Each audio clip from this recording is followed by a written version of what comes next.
दोस्तों स्वागत है आपका द बिगिन स्टडीज जी के चैनल पे। दोस्तों मेरे चैनल पे डेली शाम को 5 से 6 के बीच में दोस्तों जो भी आगामी शिफ्ट होती है उसके लिए टॉप 20 क्वेश्चंस कराए जाते हैं। और ये सारे क्वेश्चंस दोस्तों जो भी वर्तमान में शिफ्ट हुई हैं दोस्तों, और जो पहले पेपर एसएससी जीडी के हो चुके हैं उन सभी के एनालिसिस पे आधारित क्वेश्चंस होते हैं, जिनकी 100% पेपर में आने की संभावना रहती है। और काफ़ी क्वेश्चंस जो पिछली क्लासेस कराई गई हैं वहाँ से देखने को मिले हैं पेपर में। तो पूरी क्लास बहुत ही इंपॉर्टेंट है, इसलिए आप दोस्तों ध्यान से देखिएगा लास्ट तक। और लास्ट में आप दोस्तों चैनल को यदि आपने सब्सक्राइब नहीं किया है तो चैनल को सब्सक्राइब जरूर कर लीजिएगा, क्योंकि इस चैनल से डेली दोस्तों आपको 20 क्वेश्चंस जो जीके जीएस के हैं वो कराए जाते हैं, जिससे आपकी जीके दोस्तों और स्ट्रांग हो सके। और ये सारे क्वेश्चंस दोस्तों ऐसा नहीं है कि इधर उधर से हों, सारे दोस्तों सिलेबस पे आधारित क्वेश्चंस और प्रीवियस ईयर क्वेश्चंस होते हैं। तो आइए चलते हैं आज की क्लास की ओर। दोस्तों इसमें जो पहला प्रश्न है आज का वो है, अकबर के शासनकाल में भू राजस्व सुधारों के लिए कौन उत्तरदायी था? टोडरमल, बिहारीमल, जयसिंह या फिर बीरबल? तो अकबर के शासनकाल में दोस्तों जो भू राजस्व व्यवस्था थी उसके लिए उत्तरदायी कौन था? टोडरमल। ऑप्शन ए बिल्कुल राइट हो जाएगा। इसके टोडरमल के द्वारा ही दोस्तों दहसाला व्यवस्था लागू की गई थी दोस्तों 1580 में। कब दोस्तों? 1580 ईस्वी में दहसाला व्यवस्था का जनक कौन है? टोडरमल। और बीरबल का दोस्तों, बीरबल का वास्तविक नाम क्या था? महेश दास। ये भी आप याद रखिएगा। बीरबल का जो वास्तविक दोस्तों नाम था वो था महेश दास। तो ये क्वेश्चंस आप याद रखिएगा। अगला क्वेश्चन देखते हैं। अकबर द्वारा बनवाए गए उपासना भवन का क्या नाम था? इबादत खाना, बुलंद दरवाज़ा, दीवाने एक खास या इनमें से कोई नहीं? तो अकबर ने दोस्तों जो उपासना भवन बनवाया था उसका नाम था दोस्तों इबादत खाना। ऑप्शन ए बिल्कुल राइट हो जाएगा। अगला क्वेश्चन देखते हैं। किसने मुगल साम्राज्य की राजधानी को आगरा से दिल्ली स्थानांतरित की? बहादुर शाह, अकबर, शाहजहां या जहांगीर? तो आगरा से राजधानी को दिल्ली कौन ले गया था दोस्तों? शाहजहां ले गया था। और शाहजहां के कार्यकाल को दोस्तों क्या कहा जाता है? स्थापत्य का युग कहा जाता है। स्थापत्य कला का युग कहा जाता है दोस्तों शाहजहां के कार्यकाल को। अगला क्वेश्चन देखते हैं। अकबर के युवावस्था में उसका संरक्षक था फैजी, अबुल फजल, बैरम खां या हेमू? तो अकबर के युवावस्था में दोस्तों जो इनका संरक्षक था वो था बैरम खां। ऑप्शन सी बिल्कुल राइट हो जाएगा इसका। बढ़ते हैं अगले क्वेश्चन की ओर। अगला क्वेश्चन है दोस्तों, निम्नलिखित में से किस स्थान पर नादिर शाह ने चढ़ाई की थी? करनाल, कन्नौज, दिल्ली या फिर लाहौर?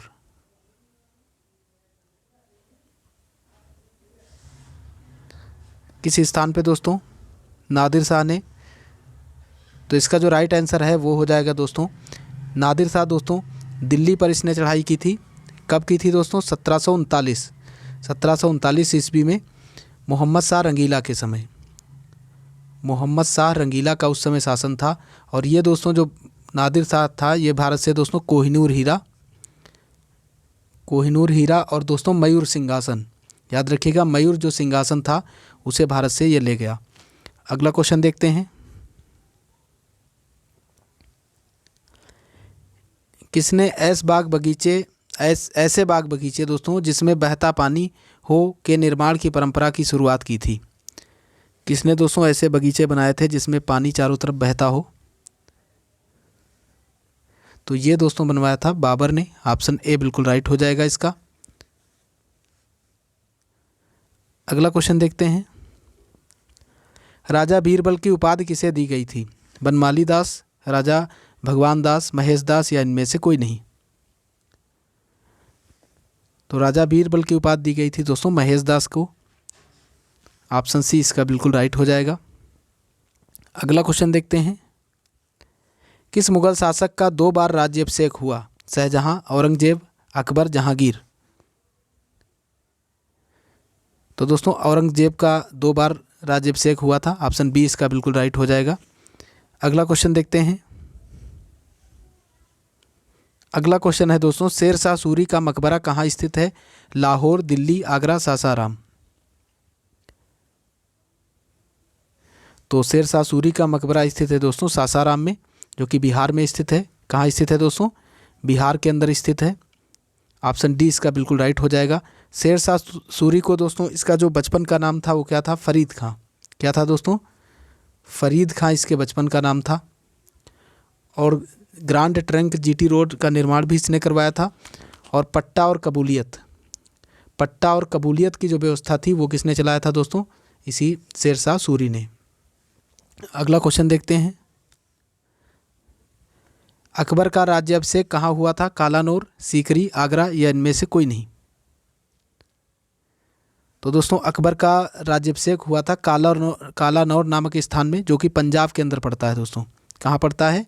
पंजाब में पड़ता है। इसे भी आप याद रखिएगा, स्थान कहाँ पड़ता है, किस राज्य में, ये आपसे पूछा जा सकता है।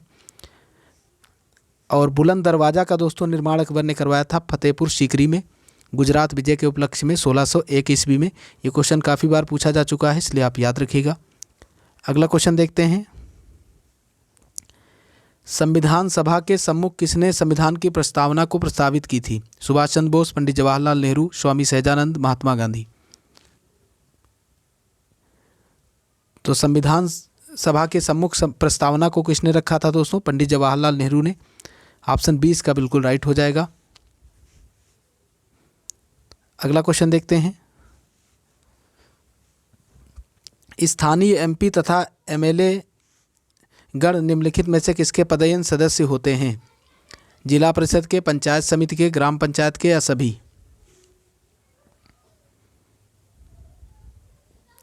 तो दोस्तों स्थानीय जो एमपी एमएलए होते हैं वो किसके सदस्य होते हैं? पंचायत समिति के। ऑप्शन बी इसका बिल्कुल राइट हो जाएगा। अगला क्वेश्चन देखते हैं। अगला क्वेश्चन है दोस्तों, मौलिक अधिकारों पर निम्नलिखित में से किसके द्वारा प्रतिबंध लगाए जा सकते हैं? राष्ट्रपति द्वारा, लोकसभा द्वारा, उच्चतम न्यायालय द्वारा या इनमें से कोई नहीं? तो मौलिक अधिकारों पर दोस्तों प्रतिबंध लगाया जाता है उच्चतम न्यायालय के द्वारा। ऑप्शन सी बिल्कुल राइट हो जाएगा इसका।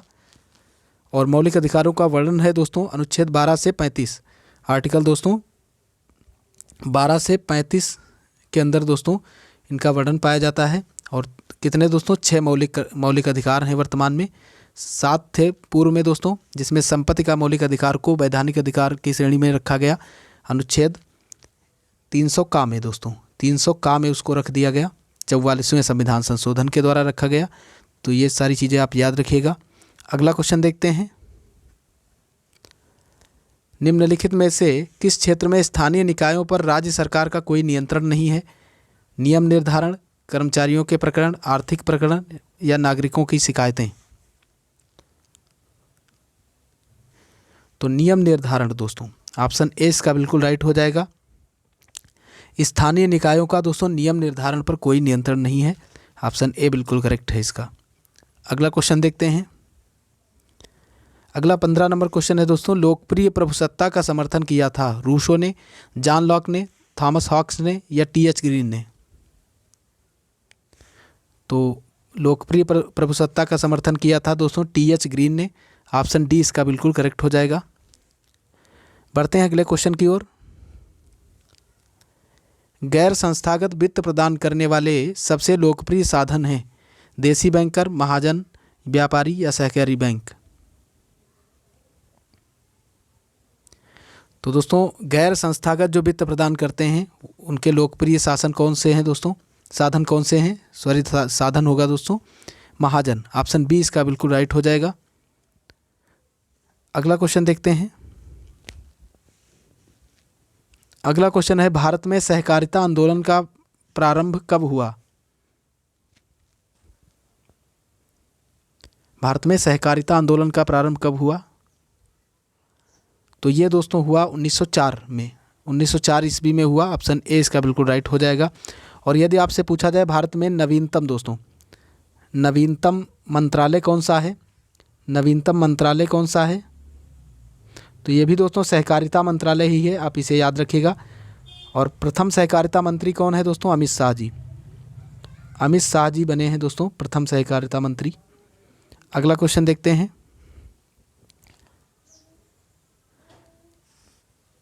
इनमें से कौन एशिया का सबसे पुराना शेयर बाजार है? तो एशिया का सबसे पुराना शेयर बाज़ार है दोस्तों मुंबई का। ऑप्शन सी इसका बिल्कुल करेक्ट हो जाएगा। अगला क्वेश्चन देखते हैं। आर्थिक विकास का तीसरा क्षेत्र क्या है? सेवा क्षेत्र, विज्ञान क्षेत्र, शिक्षा क्षेत्र या कृषि क्षेत्र? आर्थिक विकास का तीसरा क्षेत्र होता है दोस्तों सेवा क्षेत्र। ऑप्शन ए इसका बिल्कुल करेक्ट हो जाएगा। बढ़ते हैं आज के लास्ट क्वेश्चन की ओर। राष्ट्रीय ग्रामीण रोजगार गारंटी योजना किस महापुरुष के नाम पर है? राजीव गांधी, महात्मा गांधी, इंदिरा गांधी या जवाहरलाल नेहरू? तो राष्ट्रीय ग्रामीण रोजगार गारंटी योजना दोस्तों किस महापुरुष के नाम पर है दोस्तों? महात्मा गांधी के। ऑप्शन बी इसका बिल्कुल राइट हो जाएगा। मनरेगा दोस्तों, मनरेगा स्थापना कब हुई थी दोस्तों? 2009 में। इसे आप याद रखिएगा। एक्ट कब आया था? 2006 में एक्ट आया था और 9 में दोस्तों नरेगा का नाम बदल करके क्या कर दिया गया था? मनरेगा। तो दोस्तों इसी के साथ ये क्लास आज यहीं पे समाप्त होती है।